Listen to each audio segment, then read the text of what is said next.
आज के दिन में जो मेरा विषय है वो भी इसी से रिलेटेड है और मैं वचन को आरंभ कर रहा हूं प्रियो। और मैं चाहता हूं जिस भी माध्यम से आप जुड़े हुए हैं, चाहे जूम पे हैं चाहे फेसबुक पे हैं, अपने आप को रेडी रखें परमेश्वर के वचन को ग्रहण करने के लिए, ताकि परमेश्वर का कलाम आपके हृदय में जगह पाए, ताकि आपका जीवन भी परमेश्वर के वचन से आशीषित हो सके। प्रियो, खूबसूरत बात है, माध्यम कोई भी हो, यदि हम परमेश्वर के लिए सेंसिटिव हैं, यदि हम परमेश्वर को सुनने के लिए तैयार हैं, चाहे हम फिजिकल फॉर्म में उस स्थान पे हो या ना हो, माध्यम कोई भी हो प्रियो, यदि हम आत्मिक रीति पर प्रभु के लिए सेंसिटिव हैं, यदि हम आत्मिक रीति पर परमेश्वर के वचन को सुनने के लिए तैयार हैं, तत्पर हैं, तो हमारे स्थानों पर भी परमेश्वर का वचन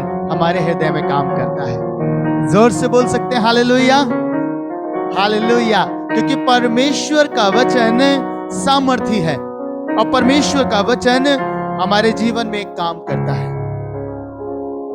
प्रियो, आज का जो शीर्षक है, जो परमेश्वर ने मुझे दिया है, जो वचन है, वो है परमेश्वर की स्तुति निरंतर करते रहे, परमेश्वर की आराधना निरंतर करते रहे।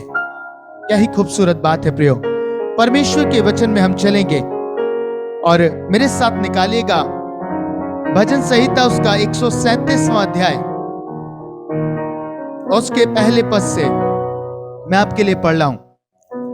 बेबीलोन की नहरों के किनारे हम लोग बैठ गए और सियोन को स्मरण करके रो पड़े।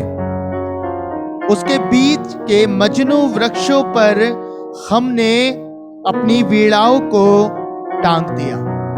परमेश्वर का कलाम कह रहा है प्रियो, ये उस समय की घटना है जब इजरायली लोग बेबीलोन की बंधुआई में हैं और परमेश्वर का वचन बता रहा है कि बेबीलोन की नहरों के किनारे हम लोग बैठ गए और क्या होने लगा, सियोन को स्मरण कर कर रो पड़े।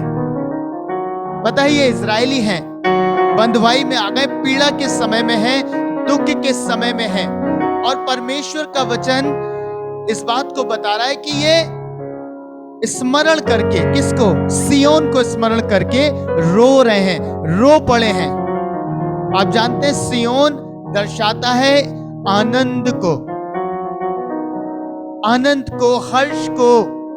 ये सियोन को स्मरण कर रहे हैं कि हम सियोन में कितने आनंदित थे, हम कितने खुश थे, हम परमेश्वर की आराधना करते थे, हम परमेश्वर की स्तुति करते थे, हम जय जयकार करते थे।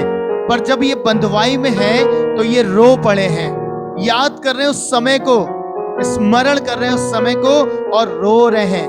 और मालूम है, इस दुख के कारण, इस बंधुआई के दुख के कारण, इस पीड़ा के कारण इन्होंने क्या किया? वचन बताता है, इन्होंने उसके बीच के मजनू वृक्षों पर अपनी वीणाओं को टांग दिया। ये जिन बातों से परमेश्वर की स्तुति करते थे, जिन साजों से परमेश्वर की, जिन वीणाओं से परमेश्वर की स्तुति करते थे, इन्होंने उस प्रदेश में, उस बंधुआई के देश में अपने उन साजों को टांग दिया। हालेलुया। पता है, अब ये स्तुति नहीं कर रहे, बंधुआई में हैं तो स्तुति नहीं कर रहे। पर परमेश्वर आज इस वचन के द्वारा मुझे और आपको सिखाना चाहता है। ये लोग उस समय बेबीलोन की बंधुआई में थे और इन्होंने अपनी आराधना बंद कर दी थी, इन्होंने अपनी स्तुति बंद कर दी थी। पर परमेश्वर का वचन मुझे और आपको बताता है, हमें हर समय, हर हाल में परमेश्वर की स्तुति करनी है। Hallelujah, hallelujah. ना सिर्फ आनंद के समय में, ना सिर्फ जब हम खुश हों, जब परिस्थितियां हमारे साथ हो, जब हम आनंद से भरे हुए हों, सारी बातें हमारे लिए पॉजिटिव हों, उसी समय में हमें सिर्फ स्तुति नहीं करनी, पर परमेश्वर का वचन कहता है हमें दुख के समय में भी परमेश्वर की स्तुति करनी है। हालेलुया। याकूब की पत्री में आप पढ़ेंगे, परमेश्वर का वचन कहता है यदि आप में से कोई दुखी हो तो वो परमेश्वर का भजन गाए, इसकी स्तुति करे। हालेलुया। कितनी खूबसूरत बात है। ये लोग बंधुआई में थे और ये परमेश्वर की स्तुति नहीं कर रहे और कह रहे हैं कि हम परदेश में कैसे परमेश्वर के गीत गाएं। प्रियो, आज भी लोग बंधुआई में आ गए हैं, आज भी लोग अंधकार के साए में हैं, आज भी लोग पीड़ा में हैं, दुखों से गुजर रहे हैं, तकलीफ से गुजर रहे हैं, और मालूम है कहीं ना कहीं उनके मुख से भी अब परमेश्वर की स्तुति बंद हो गई है। अब उनके जीवन से भी परमेश्वर की स्तुति नहीं हो पा रही। पता है, बहुत दुखी हैं, उदास हैं, और यूं कहते हैं हम कैसे परमेश्वर की स्तुति करें, हम कैसे आराधना करें, हमारे मुख से तो आराधना ही नहीं निकल रही, हम कोशिश कर रहे हैं पर आराधना हो ही नहीं पा रही। प्रियो, परमेश्वर कह रहे हैं चाहे दुखी हो चाहे पीड़ा में हो, परमेश्वर की स्तुति करो। हालेलुया। इसलिए परमेश्वर के वचन में लिखा है, भजन संहिता और उसका 117 अध्याय, छोटा सा अध्याय है पर खूबसूरत बात कहता है। कहता है, हे जाति जाति के सब लोगों यहोवा की स्तुति करो, हे राज्य राज्य के सब लोगों उसकी प्रशंसा करो, क्योंकि उसकी करुणा हमारे ऊपर प्रबल हुई है और यहोवा की सच्चाई सदा की है, यह की स्तुति करो। हालेलुया। परमेश्वर का वचन कह रहा है हमें यहोवा की स्तुति करनी है। भले ही दुख में है, तकलीफ में है, हमारे मुख से स्तुति फूटनी चाहिए, हमारे मुख से आराधना होनी चाहिए। पता है, मैं आपको बताऊं, आराधना का मतलब सिर्फ गीत गाना नहीं है, ये एक समर्पण है, और समर्पण हमेशा दुख की वादी में किया जाता है। Hallelujah, hallelujah. कितनी खूबसूरत बात प्रभु मुझे दे रहे हैं इस समय। अब्राहम के जीवन को देखिए, जब वो इसहाक को कुर्बान करने जा रहा था, परमेश्वर के वचन में लिखा है वो आराधना करने जा रहा था। उसने अपने लोगों से कहा, मैं परमेश्वर की आराधना करके लौटता हूं। हालेलुया। ये एक समर्पण है, एक समर्पण है प्रियो। जब दुख में आप हो तब आपको परमेश्वर की आराधना करनी चाहिए, उससे प्रार्थना करनी चाहिए। अपने पीड़ा के समय में उसे तो और अद्भुत रीति से उसकी स्तुति अर्पण करनी चाहिए। यीशु मसीह जब गसमनी के बाग में थे, वो परमेश्वर को पुकार रहे हैं, वो परमेश्वर से बात कर रहे हैं, पीड़ा में, दुख में है, कह रहे परमेश्वर यदि तू चाहे पिता तो ये प्याला हट सकता है, परंतु मेरी नहीं तेरी इच्छा पूरी हो। उन्होंने अपने ऊपर आत्मदया नहीं दिखाई, वो दुख में थे, उन्होंने परमेश्वर की इच्छा को नहीं टाला, परंतु उन्होंने आराधना करी, स्तुति करी, प्रभु तेरी इच्छा पूरी हो जाए। Hallelujah, hallelujah. जब आप दुख में हो प्रियो, ये समय दुख का समय है, मैं जानता हूं, पीड़ा का समय है, लेकिन इस समय सबसे अधिक आपका जीवन स्तुति का जीवन बन जाना चाहिए। आपके मुख से सिर्फ स्तुति, आपके मुंह से सिर्फ प्रशंसा की बातें सुनाई देनी चाहिए प्रियो। निरंतर परमेश्वर की स्तुति आपके मुख से होती रहनी चाहिए। आपको मालूम है, बाइबल इस बात को बताती है, जब आप ऐसे समय में स्तुति करते हैं, जब आप ऐसे समय में अपनी स्तुति भेंट परमेश्वर को चढ़ाते हैं, तब पता है आपके बंधन भी टूटते हैं, और न सिर्फ बंधन टूटते हैं वरन लोगों के जीवन में उद्धार को आप देखने पाते हैं। हालेलुया। प्रेरितों के काम उसके 16 अध्याय में इसी बात का वर्णन मैं और आप पाते हैं। प्रेरितों के काम उसका 16 अध्याय, बहुत खूबसूरत बात लिखी है, और जब भी मैं इस पद को पढ़ता हूं मुझे बहुत आशीष मिलती है प्रियो, बहुत आशीषित हो जाता हूं। 16 अध्याय 25 पद में लिखा है, आधी रात के लगभग पौलुस और सिलास प्रार्थना करते हुए परमेश्वर के भजन गा रहे थे। हालेलुया। क्या कर रहे थे? कहां पे थे? जेल में थे, बंधुआई में ही तो थे, पीड़ा में ही तो थे। आपको लग रहा है पीड़ा नहीं थी? आपको पता है कि जब ये जेल में थे, इनके पैरों को ठोका गया था, बांध दिया गया था, बैतें मारी गई थी, बहुत छलनी कर दिया गया था, इनका जख्म इनके देह पर दिखाई दे रहे होंगे। दुख में थे, बहुत पीड़ा में थे, और पता है वचन में लिखा है कि पौलुस और सिलास प्रार्थना करते हुए परमेश्वर के भजन गा रहे थे, उसकी स्तुति कर रहे थे। हालेलुया। सबसे पीड़ादायक समय था। शायद ऐसी पीड़ा मेरे और आपके ऊपर नहीं है, शायद ऐसे दुख मेरे और आपके ऊपर नहीं है। हमारे पैरों को ठोका नहीं गया है, हमारे पैरों को छेदा नहीं गया है, हमारी कमर पे बैतें नहीं लगी हैं, ऐसा कोई पीड़ा हमारे ऊपर नहीं बीत रही है प्रियो। हाँ, दुख है, तकलीफ है, मानसिक दुख हमारे जीवन में बहुत अधिक है, लेकिन फिर भी परमेश्वर का वचन हमें सिखाता है कि हमें परमेश्वर की स्तुति करनी है, हमें उसकी आराधना करनी है। पता है क्या हुआ? लिखा है जब ये भजन गा रहे थे और कैदी उनकी सुन रहे थे, इतने में एकाएक बड़ा भूकंप हुआ, यहां तक कि बंदी गृह की नींव हिल गई और तुरंत सब द्वार खुल गए। जब आप ऐसे कठिन दौर में स्तुति करेंगे, जब आप ऐसे कठिन समय में परमेश्वर की स्तुति करेंगे, तो पता है द्वार खुल जाएंगे। हालेलुया, द्वार खुल जाएंगे। बहुत अद्भुत बात है। पता है एलीशा ने किसे बुलाया? जब लोग पीड़ा में थे, जब वो राजा पीड़ा में थे, यहोशापात वगैरह जो उसके साथ में और 3 राजा थे, जब ये पीड़ा में थे, जब ये तकलीफ में थे, तो एलीशा ने क्या किया? एलीशा ने कहा किसी को मेरे पास जो बजाता हो, उसे बजाने वाले को मेरे पास लेके आओ। हालेलुया। और परमेश्वर के वचन में लिखा है तब परमेश्वर की सामर्थ एलीशा पे उतरी और उसने भविष्यवाणी करी, और जो भविष्यवाणी उसने करी वो फुलफिल हो गई। हालेलुया। ऐसे ही परमेश्वर आपके जीवनों के द्वारों को खोल देगा प्रियो। आपके जीवन स्तुति के द्वारा बदल दिए जाएंगे। और परमेश्वर ना सिर्फ ऐसा करेगा, वरन जब लोग आपको देखेंगे, जब आपके मुख से ये स्तुति सुनेंगे, जब आपके मुख से ये प्रशंसा सुनेंगे, पता है क्या होगा? उनके जीवन बदल देंगे। हालेलुया, उनके जीवन बदल दिए जाएंगे। परमेश्वर उन जीवनों में काम करेगा जब वो आपको देखेंगे, अरे ये तो दुख में है, ये तो पीड़ा में है, ये तो इतनी भयंकर पीड़ा से होके गुजर रहे हैं, इतने तकलीफ से गुजर रहे हैं, फिर भी ये परमेश्वर की स्तुति कर रहे हैं, फिर भी ये परमेश्वर की आराधना कर रहे हैं। ये अद्भुत लोग हैं। हालेलुया। पता है ऐसी स्तुति, ऐसी आराधना जब दरोगा ने सुनी तो क्या हुआ?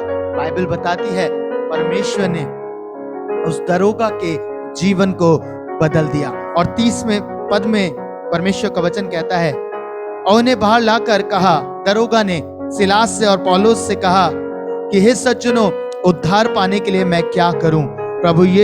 उन्होंने कहा, प्रभु यीशु मसीह पर विश्वास कर तो तू और तेरा घराना उद्धार पाएगा। हालेलुया। पता है ये उद्धार कैसे उस दरोगा के जीवन में आया? क्योंकि पौलुस और सिलास उस बंधुआई में, उस दुख के समय में, उस तकलीफ के समय में परमेश्वर की स्तुति कर रहे थे, और इसका गहरा प्रभाव दरोगा के जीवन पे पड़ा, कैदियों के जीवन पे पड़ा। और ऐसे ही जब आप इस कठिन समय में परमेश्वर की स्तुति करेंगे, जब आप इस दुख के, इस पीड़ा के समय में परमेश्वर की स्तुति करना आरंभ करेंगे, तो आप देखेंगे आपके आसपास के लोग परिवर्तित हो जाएंगे और वो जान लेंगे कि सच में इनका परमेश्वर महान है, इनका परमेश्वर भला परमेश्वर है। ये इतने दुख में होने पर भी अपने प्रभु का हाथ नहीं छोड़ रहे, ये अपने प्रभु की स्तुति बंद नहीं कर रहे हैं। प्रियो, जब आप ऐसा करेंगे तो निश्चय बहुत सारे जीवन आपको देख के ब्लेस हो जाएंगे, ब्लेसिंग को प्राप्त करेंगे, आशीषित वो हो जाएंगे। और ऐसे ही भेद राजा दाऊद ने लिखा। पता है हम अक्सर भजन संहिता 91 कोट करते हैं, और 3रा पद हम सबको बड़े अच्छे से याद है और बड़े अच्छे से हम उसे क्लेम कर रहे हैं। इस समय में, इस दुख के समय में, इस तकलीफ के समय में हम अधिकतर उसे क्लेम करते हैं। पता है क्या? वो तुझे बहेलिया के जाल से छुड़ाएगा, है ना? वो तुझे महामारी से बचाएगा। हम क्लेम कर रहे हैं, पर मैं आपसे पूछना चाहता हूं, क्या आपने 2रा पद पूरा किया है? क्या भजन संहिता 91 का 2रा पद जो राजा दाऊद कहता है आपने पूरा किया है? क्या लिखा है वचन में? भजन संहिता 91 और उसके 2रे पद को मैं पढ़ रहा हूं आपके लिए। लिखा है, मैं यहोवा के विषय कहूंगा। हालेलुया। मैं यहोवा के विषय कहूंगा, वो मेरा शरण स्थान और गढ़ है। पता है यहोवा के विषय कहने का मतलब क्या है? यहोवा की स्तुति करना। हालेलुया। परमेश्वर की स्तुति करना। जब आप यहोवा के विषय कहते हैं तो आप उसका प्रचार कर रहे होते हैं। जब आप यहोवा के विषय कह रहे होते हैं तो आप उसकी स्तुति, उसकी बड़ाई, उसकी प्रशंसा, उसके आश्चर्य कर्मों का वर्णन कर रहे होते हैं। प्रियो, आप उसकी बड़ाई कर रहे होते हैं। और राजा दाऊद ने इस भेद को प्रकट किया। उसने कहा, मैं यहोवा के विषय कहूंगा। वो उसकी स्तुति करता है। और तब 3रा पद आता है कि वो तुझे बहेलिया के जाल से छुड़ाएगा, वो तुझे महामारी से छुड़ाएगा। मैं आपको बताऊं, परमेश्वर के वचन में ऐसा ही लिखा है, वह तुझे बहेलिया के जाल से और महामारी से बचाएगा। बचाएगा।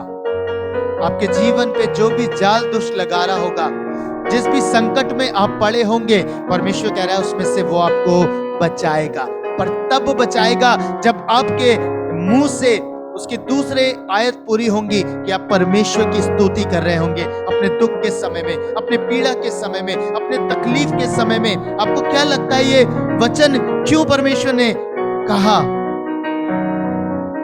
पता है, बहुत दुख में होने के बाद भी, तकलीफ में होने के बाद भी राजा दाऊद के मुख से स्तुति निकली। भजन का लिखने वाला, भजन संहिता का लिखने वाला राजा दाऊद, जिसने इतने सारे भजन लिखे, पता है वो स्तुति प्रशंसा का महत्व जानता था। उसने बहुत दुख देखे, बहुत तकलीफों में वो गुजरा, पर पता है उसने परमेश्वर की स्तुति करना बंद नहीं किया, उसने परमेश्वर की आराधना करना बंद नहीं किया। और इसीलिए वो कह नहीं पाता है, क्योंकि वो परमेश्वर के साथ रहता है, प्रभु की उपस्थिति में रहता है, उसकी बड़ाई करता है। चाहे वो दुख में रहा, चाहे वो पीड़ा में रहा, चाहे शाऊल उसके पीछे पड़ा रहा, चाहे अबशलेम ने उसका पीछा पकड़ लिया, उसके बेटा उसके विरोध में हो गया, तब भी पता है परमेश्वर की स्तुति राजा दाऊद ने बंद नहीं करी। और इसी भेद को उसने प्रकट किया कि चाहे हम दुख में हो, चाहे हम तकलीफ में हो, हमें परमेश्वर की स्तुति करनी है, हमें परमेश्वर की आराधना करनी है। और जैसे आप आराधना करना आरंभ करेंगे, जैसे आप कहना आरंभ करेंगे, परमेश्वर मेरा गढ़ है, वो मेरा शरण स्थान है, मैं उसके पंखों के तले शरण पाऊंगा, वो मेरा सब कुछ है, वो महान आश्चर्य कर। जब आप स्तुति करेंगे तो बंधन टूटेंगे, द्वार खुलेंगे, सेवा के द्वार खुलेंगे, आशीषों के द्वार खुलेंगे, और लोग आनंदित होंगे, लोग ब्लेसिंग को पाएंगे, उद्धार पाएंगे, और वो परमेश्वर की महिमा आपके साथ करने पाएंगे। Hallelujah, hallelujah. कितने मेरी बात को समझ पाए हैं आज के दिन में? आप समझे कि कितना आवश्यक है, भले ही हम बंधुआई में हैं, भले ही हम पीड़ा में हैं, दुख में हमें स्तुति करनी है, हमें प्रशंसा करनी है, ताकि हमारा परमेश्वर हमारे लिए काम करे, ताकि हम परमेश्वर को अपनी परिस्थितियों के बीच में आमंत्रित कर सके। आपको मालूम है परमेश्वर आपकी पुकार को सुनने के लिए बैठा है। मैं दृढ़ता से इस बात को कह सकता हूं आज की शाम में, वो सुनने के लिए बैठा है आपकी प्रार्थना को, आपकी पुकार को, आपकी स्तुति को। पता है कैसे कह रहा हूं? क्योंकि इज़राइल भी जब फिरौन की बंधुआई में थे, उसकी गुलामी में थे, मिस्र की गुलामी में थे, पता है वचन क्या कहता है? आपने पढ़ा होगा, जब वो मूसा को नियुक्त करते हैं, उससे पहले वचन में आया है कि परमेश्वर मूसा को कहते हैं कि उनकी चिल्लाहट मेरे कानों में पड़ी है, इसलिए मैं उतर आया हूं। हालेलुया। उनकी पुकार यहोवा के कानों तक पहुंची, इसलिए यहोवा उतर आया। आज अगर आप स्तुति करेंगे, जब आप प्रशंसा करेंगे, जब आप परमेश्वर के सम्मुख गिड़गिड़ाकर आराधना करेंगे, पता है आपका परमेश्वर उतर आएगा, आपका परमेश्वर उतर आएगा और आपके लिए काम करेगा, आपको बंधुआई से निकालेगा, आपको स्वतंत्र करेगा, आपको आजाद करेगा प्रियो। और ये समय है उसकी स्तुति करने का, हालेलुया, उसकी आराधना करने का।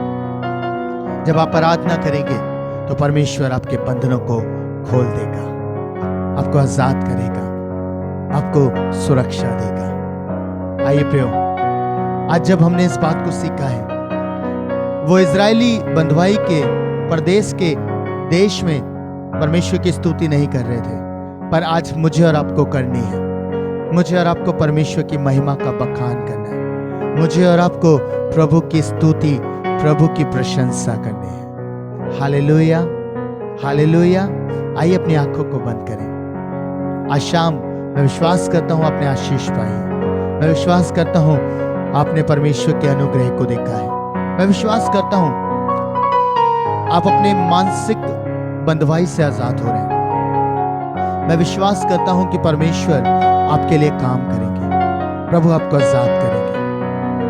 आप भी पौलुस और सिलास की तरह भजन गाइए, आप भी पौलुस और सिलास की तरह आराधना करिए, आप भी परमेश्वर के लिए अपने मुख को खोलिए, उसकी प्रशंसा कीजिए, अब्राहम के माने समर्पण की आराधना कीजिए, अपना पूर्ण भरोसा अपने परमेश्वर के ऊपर लगा दीजिए, लगा दीजिए प्रियो। आज की शाम प्रभु आपको बरकत देगा, प्रभु आपको आशीष देगा। आइए प्रार्थना करें प्रियो। महान जीवित अनुग्रहकारी दयालु पिता, मैं आपका धन्यवाद करता हूं कि आज की शाम प्रभु जी आपके वचन के द्वारा हम सीख पाए हैं कि हमें आपकी स्तुति निरंतर करनी है। आपकी स्तुति, आपकी प्रशंसा हमारे मुख से निरंतर होनी चाहिए पिता। प्रभु आज अपने लोगों के मुख को भर दीजिए स्तुति से, अपने लोगों को भर दीजिए प्रशंसा से, होने पाए कि आपकी आराधना उनके मुख से निरंतर होती रहे और निरंतर वो प्रभु आपके वचनों को सुनकर आप में बढ़ते चले जाएं। निरंतर प्रभु इस कठिन दौर में आपकी ओर ताकते रहे। हासिल करने वाले यीशु आपकी ओर ताक कर आगे बढ़ते चले जाएं। प्रभु मैं विशेष कृपा मांगता हूं इस झुंड के ऊपर जो प्रभु आपके निमित्त आज इकट्ठा है, आज तेरे वचन से आशीष को पा रहे हैं प्रभु, तेरे वचन से छुए जा रहे, भरे जा रहे हैं पिता। प्रभु आप इनको आशीषित करें, इनको ब्लेस करें, अपनी महिमा से परिपूर्ण करें, अपने अनुग्रह से परिपूर्ण करें, आप सबको आशीष में बनाएं प्रभु। आपकी उपस्थिति सदा सर्वदा इनके साथ तो बनी रहे। प्रभु यीशु मसीह के नाम में प्रार्थना मांगता हूं, आमीन।